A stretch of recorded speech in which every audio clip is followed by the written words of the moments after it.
একেবারে পুষ্পে সুরভিত করে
যে কোনো নির্বাচন চোখ বন্ধ করে আমরা জিতে যাবো, শুধু আপনাদের আশীর্বাদ থাকলেই যথেষ্ট।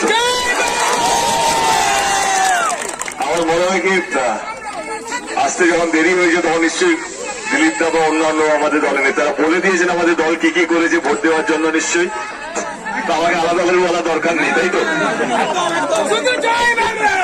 আমি এটুকু বলবো কি গত 10 বছর ধরে আমি যথেষ্ট সৎভাবে কাজ করার চেষ্টা করেছি এবং আপনাদের সুখ দুঃখ আপনাদেরকে ভালো রাখার চেষ্টা করেছি। সেটা করোনার সময় হোক, লকডাউনের সময় হোক, বন্যার সময় হোক, আমফানের সময় হোক বা যে কোনো সময় যেখানে সাংসদের প্রয়োজন সেখানে সবসময় আমি দাঁড়িয়েছি ঘাটাল লোকসভা কেন্দ্রের মানুষের পাশে।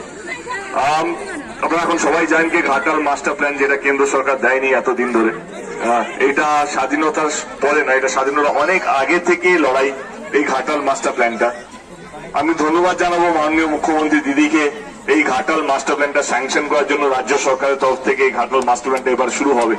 তো এটুকু বলবো কি 2014 যখন আমি প্রথমবার শপথ নিয়েছিলাম পার্লামেন্টে তখন আমি বাংলায় বলেছিলাম ঘাটাল মাস্টার প্ল্যান নিয়ে বলেছিলাম এবং শেষ দিন এই ফেব্রুয়ারি মাসে যখন আমি ভেবেছিলাম রাজনীতি ছেড়ে দেবো, কারণ আমার মনে হয় কি